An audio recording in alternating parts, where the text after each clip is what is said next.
Hoje a gente está finalizando uma série de mensagens que a gente começou no início do mês, chamada A Cruz e Eu. Refletindo sobre como a morte de Jesus na cruz e a sua ressurreição, como a cruz mudou completamente as nossas vidas. Ou melhor, deve mudar completamente as nossas vidas. A gente foi falando sobre vários temas relacionados ao nosso próprio eu, ao nosso ego, a como Jesus manda a gente ir para a cruz, negar a nós mesmos e morrer junto com Ele, para que Ele seja em nós, para que nós sejamos novas criaturas nele. Criaturas essas que são filhos e filhas de Deus. Hoje a gente vai refletir no último domingo da série sobre propósito. Qual é o seu propósito? Já ouviu falar disso? O propósito de Deus para a minha vida é tal. Talvez na sua adolescência, talvez ao longo da vida, ao longo de desilusões, quem sabe, em relação ao trabalho, em relação ao amor, em relação à família, em relação às pessoas. Qual é o meu propósito? Hoje a gente vai refletir um pouco sobre isso e não só com qual é o meu propósito, mas o como a gente assassina esse propósito muitas vezes e como Jesus vem, em sua ressurreição, ressuscitar, fazer esses propósitos ressurgirem nas nossas vidas.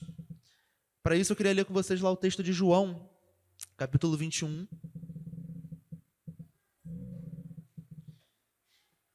A gente vai ler do verso 1 ao verso 19.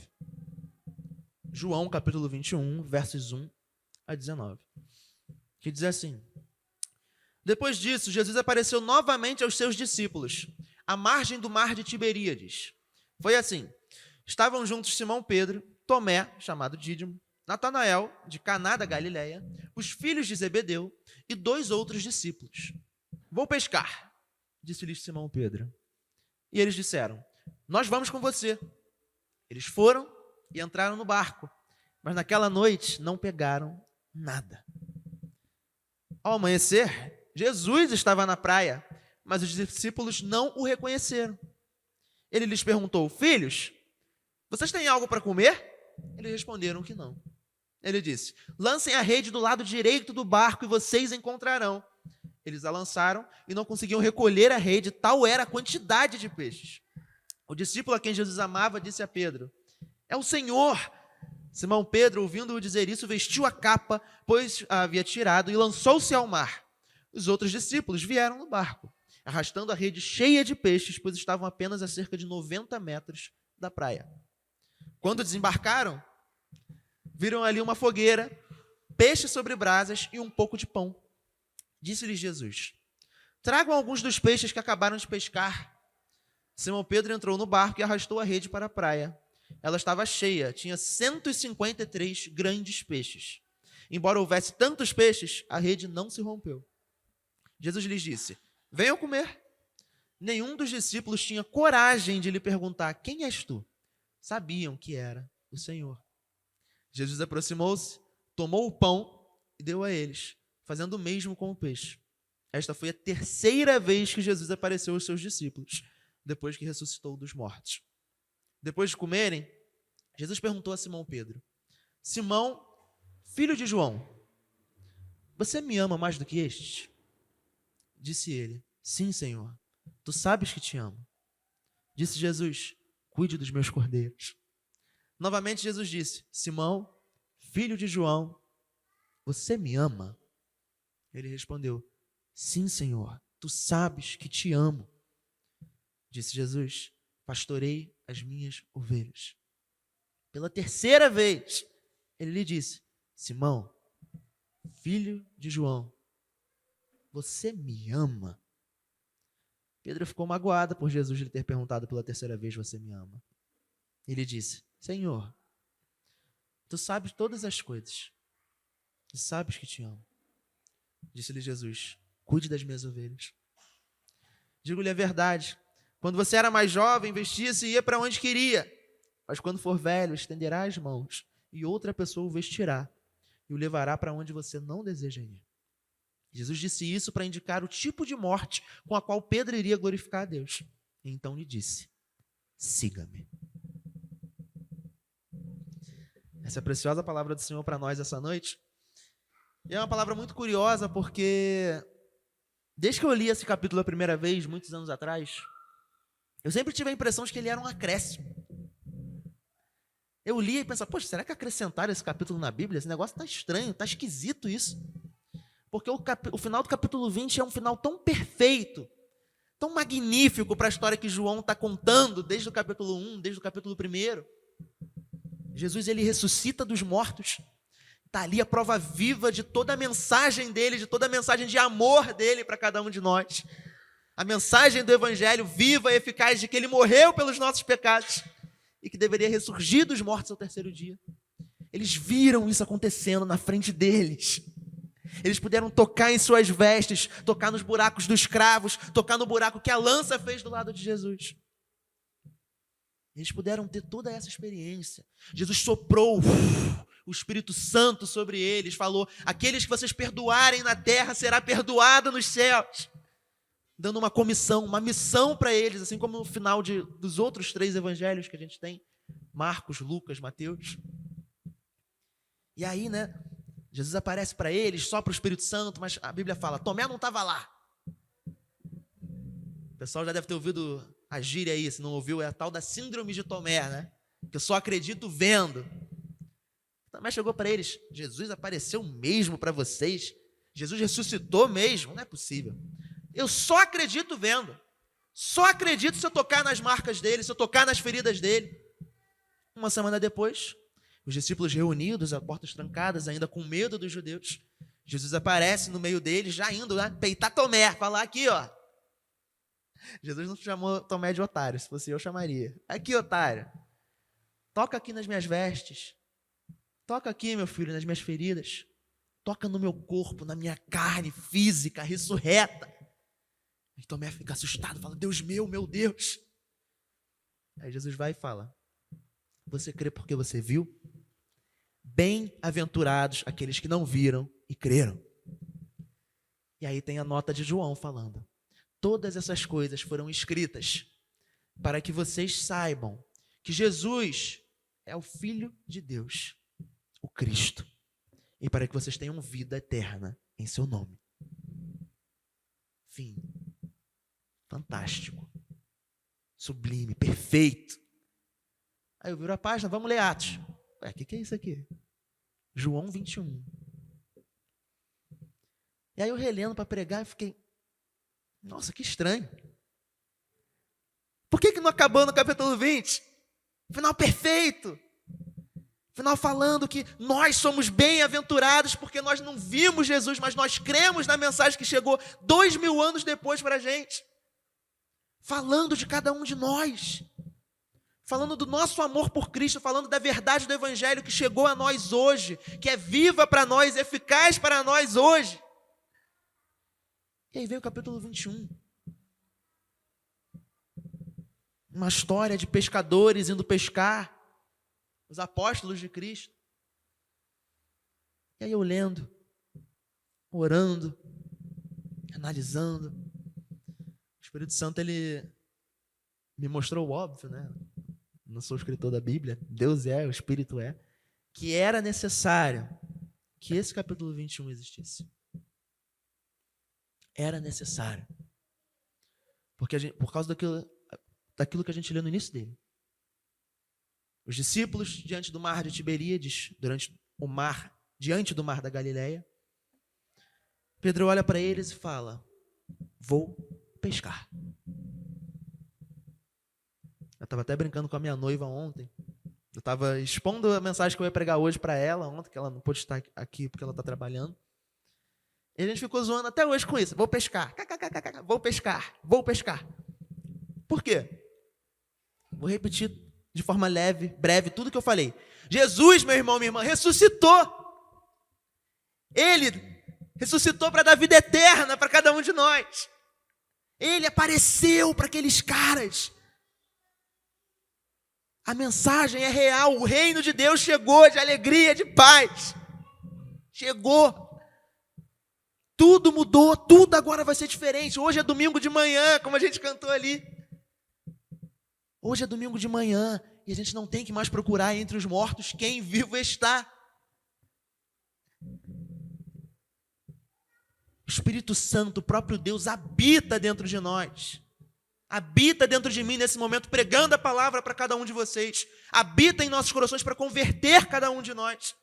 Para revelar a verdade de Deus a nós. Nos dando um verdadeiro sentido de vida, que é glorificar a Deus para todo sempre. Nos dando um novo propósito, nos dando uma nova missão. Trazendo paz que excede todo o entendimento. E a resposta de Pedro é: vou pescar. Diante do Espírito Santo dentro dele, diante da comissão da missão de Cristo. Vou pescar.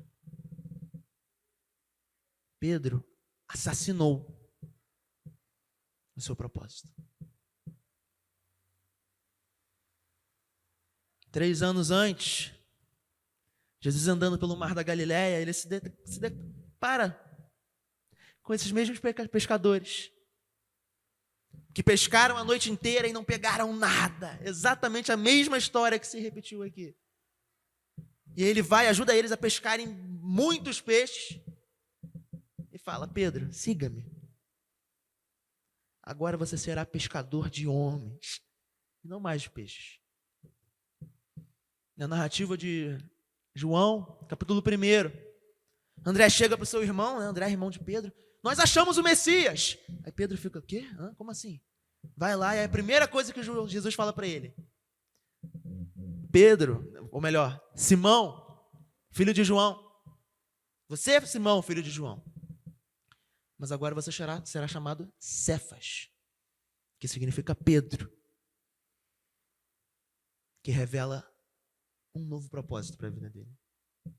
Um propósito de liderar a igreja de Cristo. Um propósito de ser o fundamento da igreja de Cristo, da onde a igreja iria se erguer quando Jesus ascendesse aos céus. Aquele que lideraria a igreja. Aquele líder que a gente lê em Atos 1, escolhendo Matias. Aquele líder que a gente lê em Atos 2, que pregou quando o Espírito Santo desceu como línguas de fogo e mais de 3.000 pessoas se converteram. Aquele que seria o primeiro que Deus revelaria que a salvação também era para nós, gentios. Aquele que seria o homem em todo o conselho, que daria o aval para Barnabé e para Paulo, falando: vocês estão certos, continuem pregando para os gentios. Aquele que ditaria, é o que os estudos indicam, o evangelho de Marcos para João Marcos escrever o primeiro evangelho de Cristo, daquilo que Cristo fez, de quem Cristo era e é, que a gente tem acesso hoje.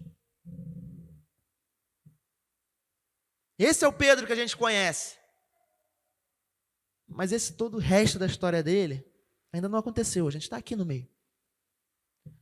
Jesus já tinha falado para ele várias vezes que ele seria esse Pedro, esse líder, esse pastor, esse apóstolo.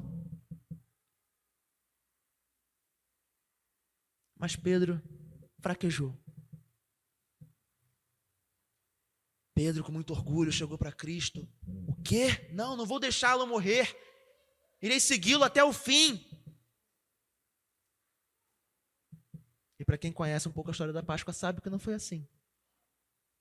Jesus foi preso antes de morrer. E Pedro negou Jesus 3 vezes. Você estava com Jesus, você conhece ele. Não conheço. Não, certamente você conhece, o seu jeito denuncia. Não, eu não conheço ele.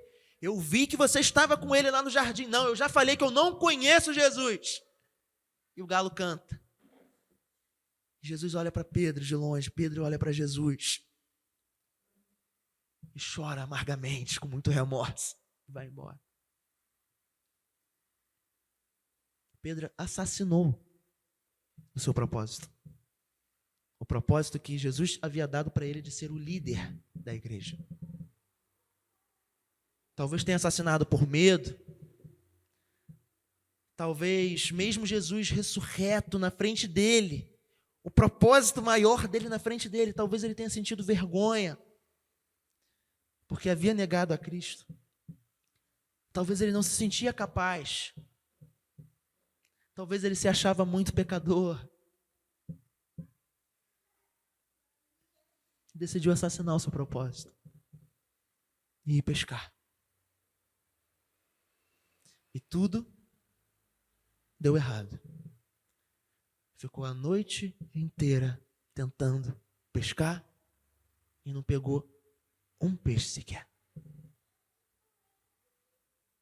E o que isso fala sobre nós hoje? Pedro assassinou o seu propósito e nós assassinamos o nosso propósito dia após dia.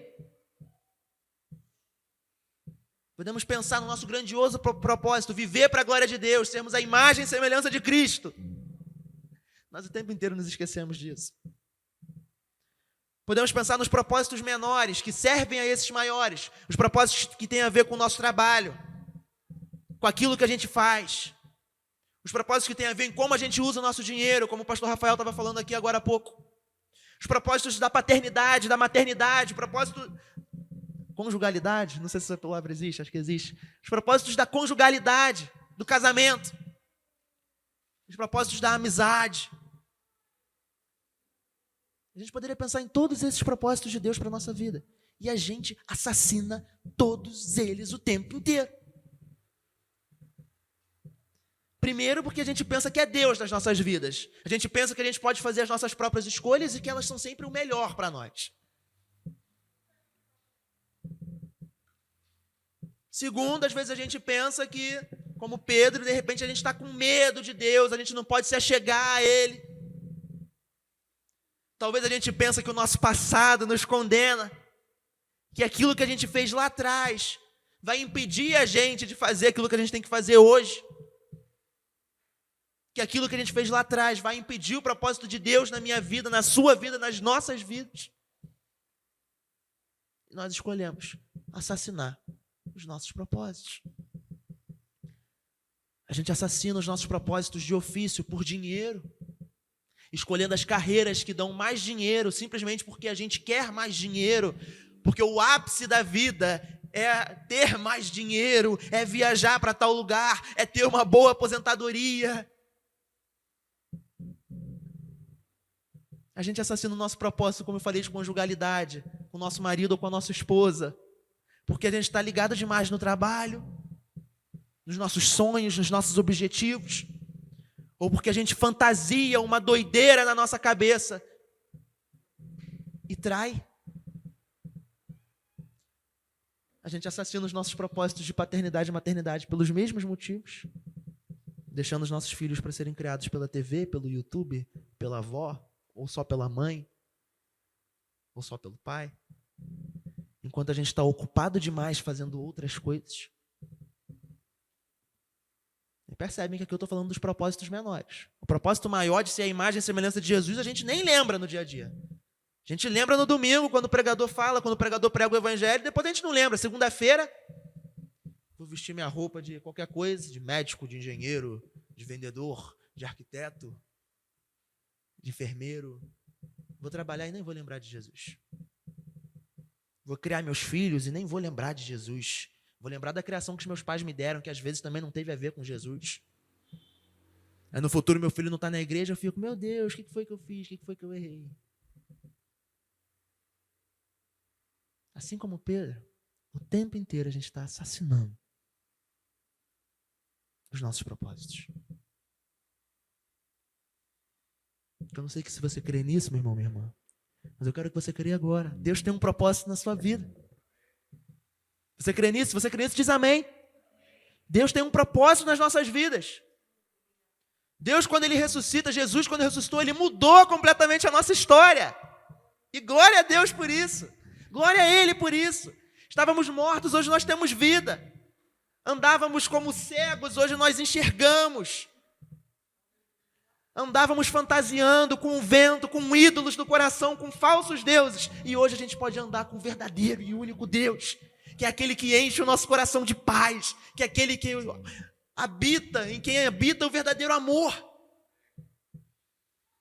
Aquele é onde todos os nossos sonhos se realizam. Aquele é onde todo o amor que a gente busca no próximo se encontra nele. Aquele que, como diz o Salmo 27, é um pai que nunca vai nos abandonar. Aquele que vive para sempre. Grandioso propósito. Deus já mudou a nossa história aí. Mas é o que eu estou falando para vocês. Deus, ele é tão bom. Deus é nosso Pai. Que ele está interessado em tudo na nossa vida. Ele está interessado exatamente em todos os passos que a gente dá. Em tudo que a gente faz. Em como a gente age. Com quem a gente se relaciona. Com quem a gente vai casar.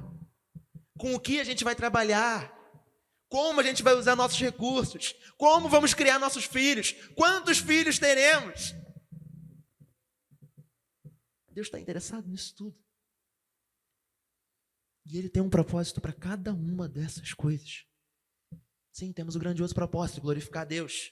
Sim, precisamos nos tornar a imagem e semelhança de Jesus. Sim, precisamos fazer discípulos de todas as nações. Sim, como disse João 20, precisamos perdoar as pessoas no céu para que elas sejam perdoadas. Ou melhor, precisamos perdoar as pessoas na terra para que elas sejam perdoadas no céu. Mas para cada um de nós, Deus vai ter um jeito específico de fazer isso. Vai ter um jeito específico de fazer aqui dentro da igreja como corpo de Cristo.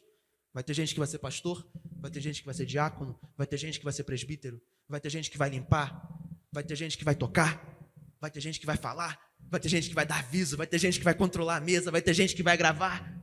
É o corpo de Cristo, cada um tem a sua função, todos são iguais. Mas lá fora também. Lá fora vai ter o contador, vai ter o advogado, vai ter o engenheiro, vai ter o médico, vai ter o pedreiro, vai ter o eletricista, vai ter a dona de casa, vai ter o pai, vai ter a mãe. E Deus está interessado nisso tudo. E a gente escolhe tapar os ouvidos para Ele. E o resultado, a gente pesca a noite inteira e a gente não pega peixe nenhum. Mas voltando à história de Pedro, algo de diferente aconteceu naquele dia, não aconteceu? Aconteceu algo diferente naquele dia? Que a gente lê nos próximos versículos. Jesus, ressurreto, aparece naquela praia. Pedro tentou assassinar o seu ministério. Mas Jesus não deixou ele assassinar o ministério dele. Jesus não deixou ele assassinar o propósito que ele tinha para a vida dele. E ele apareceu naquela praia para mostrar isso para ele. Jesus ressuscita o propósito de Pedro. Primeiro humilhando completamente ele. Fazendo uma pergunta, a Isabelle, minha noiva, até falou ontem, rindo. Jesus tem senso de humor, né? Eu tenho muito, Deus tem muito senso de humor, amor. Eles lá, penando a noite inteira. Imagino Jesus com tipo uma risada assim, tipo, filhos, vocês têm algo para comer aí? Eu sempre leio esse texto assim. E aí eles, não. Poxa, mesmo que pena, né? Tenta jogar a rede aí na direita, vê se sai algum peixe aí. Mais de 150 peixes. Quando Jesus bota a mão, o propósito dá certo, a missão dá certo. E aí João, né, o discípulo a quem Jesus amava, como ele se auto-intitula, é o Senhor, é Jesus. Pedro estava sem capa, sem camisa, bota a camisa meio envergonhado, se taca no mar. Os outros se achegam para a praia, Jesus fala, vem comer, vem comer. E quando chega, uma humilhação maior ainda. Além de Jesus ter feito eles pescarem mais de 150 peixes na hora, aquilo que eles não conseguiram sozinhos durante a noite inteira, Jesus já tinha comida na praia. Jesus estava fazendo um churrasquinho de peixe, um churrascão da esquina ali. Eles chegam e ué, o que está acontecendo? Jesus estava com peixe frito e com pão. E eu lendo isso em casa, é como se essa mensagem brotasse para o meu coração, como se Jesus estivesse de forma audível falando para Pedro, Pedro, você não precisa mais pescar peixe. Você não precisa mais se preocupar com essas coisas. Se preocupa com o propósito que eu dei para a sua vida. Lembra lá atrás quando eu falei que você não seria mais pescador de peixes, mas você seria pescador de homens. Deixa que os peixes eu resolvo.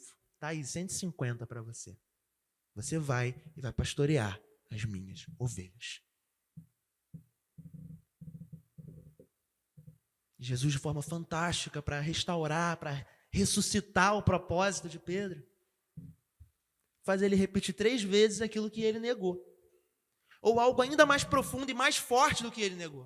A pergunta que fizeram para ele é: você estava com ele, né? Você conhece Jesus, né? E ele falou: não conheço Jesus 3 vezes.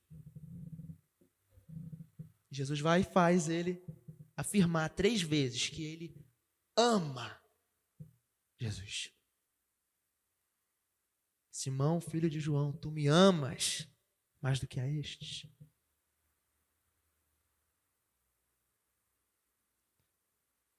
Esse amor, essa pergunta, é a base, é o propósito fundamental, é o propósito primordial de onde vem todos os outros propósitos, como a gente já está falando. Tudo vai ter a ver com esse amor, tudo vai ter a ver se nós amamos Jesus o suficiente ou não. E Jesus, obviamente, sabia disso e ele usou essa pergunta para restaurar Pedro. Simão, filho de João, você me ama? Eu sou o seu maior desejo, eu sou o seu maior anseio. Você sonha em estar perto de mim, em me conhecer mais. O seu desejo é me conhecer para todo sempre.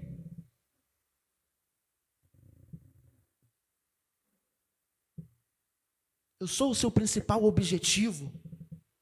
Eu sou aquele que você acorda pensando e vai dormir pensando. Eu sou o fundamento, o alicerce, a coisa principal da sua vida. Sim, Senhor. Tu sabes que te amo.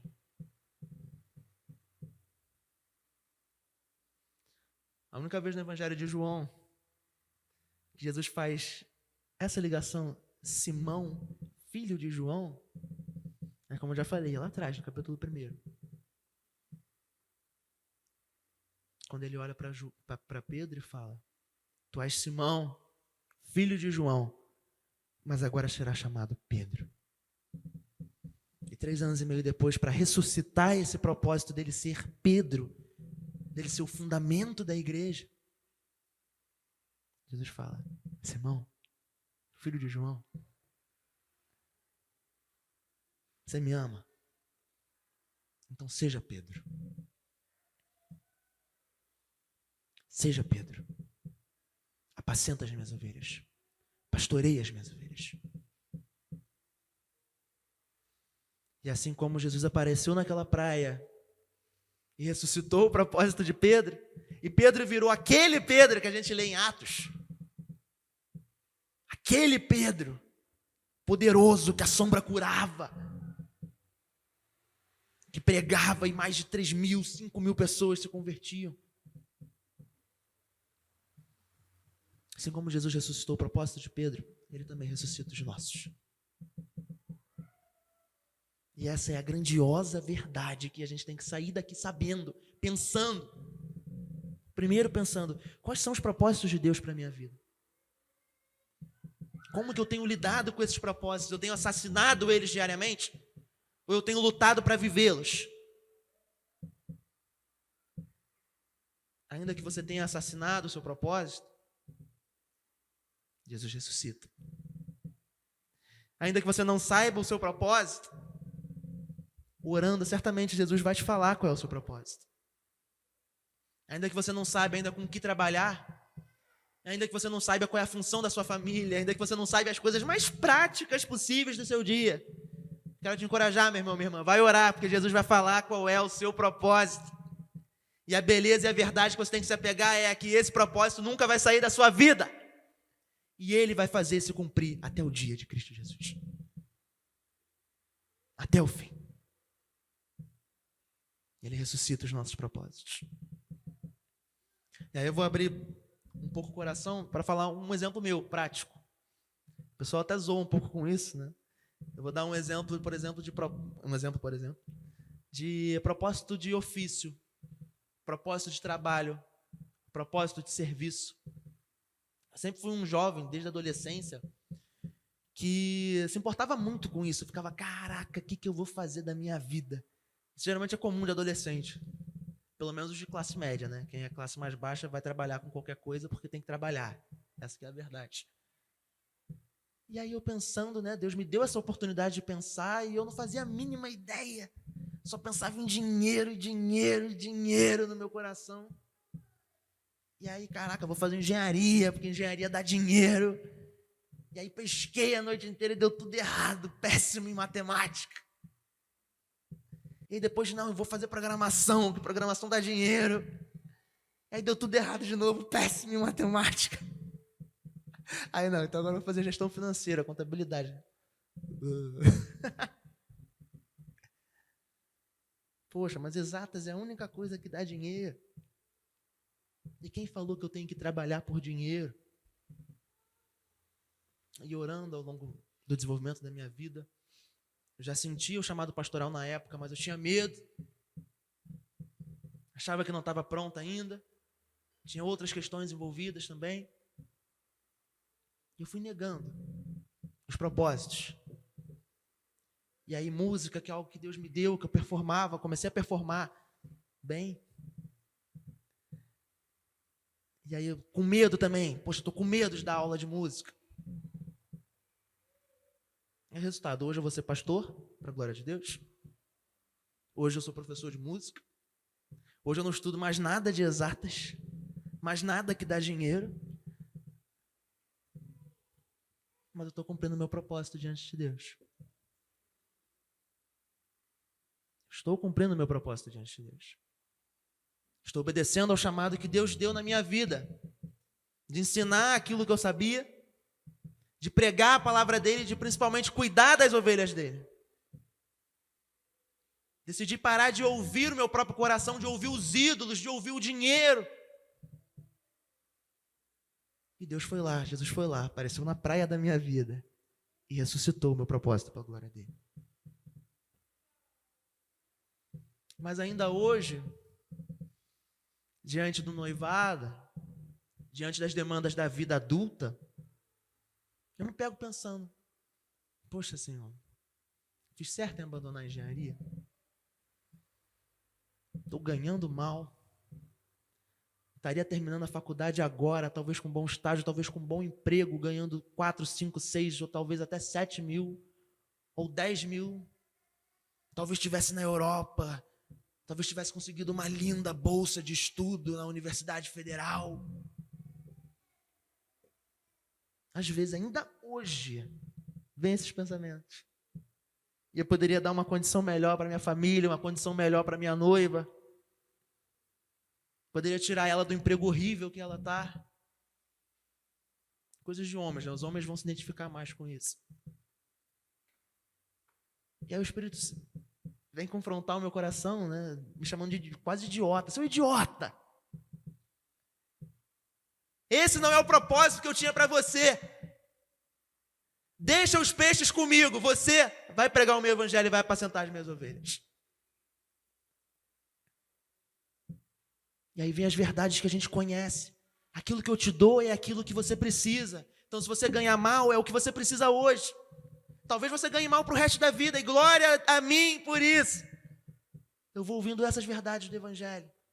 Talvez se você tivesse continuado em engenharia, você não estaria aqui hoje pregando o meu evangelho. Talvez se você tivesse continuado em engenharia, você não teria conhecido a sua noiva, a mulher da sua vida.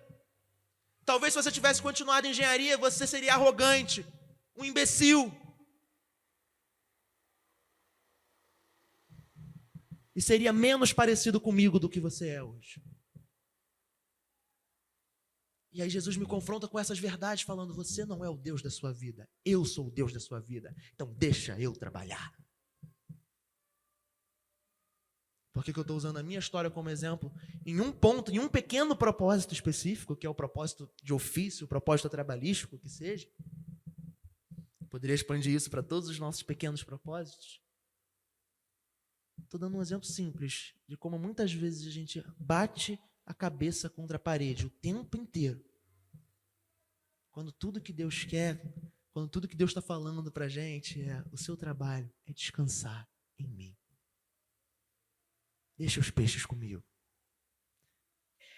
Vai fazer aquilo que eu chamei você para fazer. Então, meu irmão, como diria Lutero, se Deus te chamou para ser um sapateiro, vai ser o melhor sapateiro para a glória de Deus. Vai pregar o evangelho para os seus clientes. Vai sustentar sua família com aquilo que você ganhar. Vai investir no reino com aquilo que você pode. Se Deus te chamou para ganhar dinheiro, tem gente que foi chamado para ganhar dinheiro, não especificamente para ter um ofício. Vai ganhar dinheiro para a glória de Deus, vai investir nas famílias do seu lado, vai investir no reino de Deus.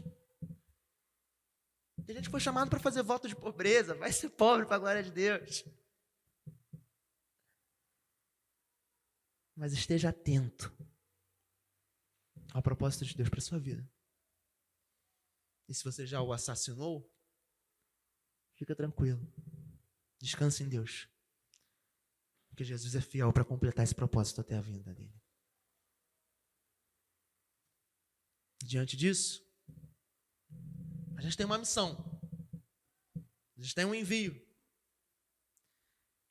A gente tem o nosso grandioso propósito, que é glorificar a Deus, que é amá-lo para todo sempre.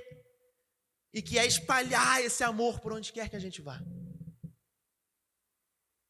A gente vai para a ceia do Senhor agora. Depois que eu terminar de falar, a gente vai orar. E a ceia, o significado da ceia, o corpo de Cristo, o sangue de Cristo. Como que a gente lê? Ela relembra a morte de Cristo. É o próprio pão que foi partido por cada um de nós. É o vinho, o sangue que foi derramado por cada um de nós. Mas ela também é um anúncio. Ela é um anúncio, ela é uma mensagem de esperança. Que nós temos que dar para todos os povos dessa terra. Minha mensagem de esperança, como eu gosto de falar, é: o reino de Deus chegou. A alegria de Deus chegou na sua vida. A paz de Deus, que excede todo o entendimento, que a gente não consegue entender diante das dificuldades, chegou na sua vida. A justiça de Deus chegou nas nossas vidas. Jesus chegou nas nossas vidas.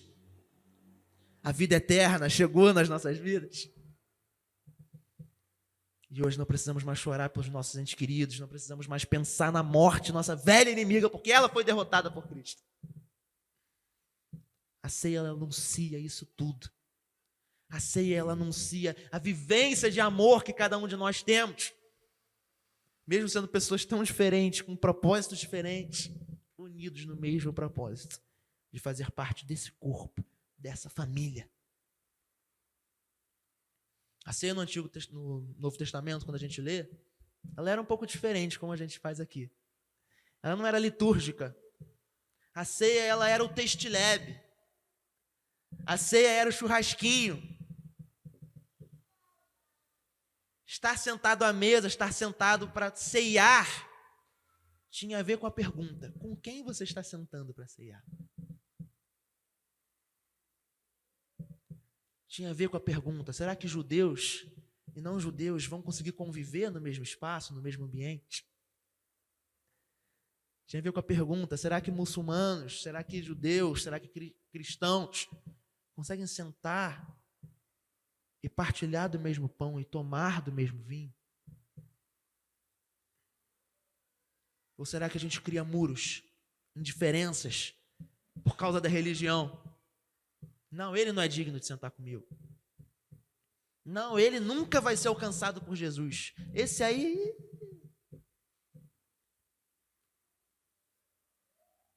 A ceia, ela fala sobre isso tudo. O nosso grandioso propósito aponta para isso tudo. Então, quando você estiver lá fora, hoje à noite, amanhã, durante a semana, lembra do significado disso. Lembra do seu grandioso propósito, que é ceiar com todos os povos e compartilhar de Cristo com eles e ser o próprio Cristo para eles. E deixa Jesus transformar a sua vida e ressuscitar os propósitos que Ele tem para você. Vamos orar. Vamos analisar o nosso coração. Vamos nos colocar aos pés de Jesus, nos lembrando que nós não merecemos essa ceia, não merecemos esse propósito. Vamos nos lembrar que não tem a ver com aquilo que a gente fez ou deixou de fazer. Não tem a ver com aquilo que a gente faz ou deixa de fazer. Mas tem a ver com aquilo que Ele fez. Para que nós pudéssemos estar aqui hoje, sentados nessa mesa.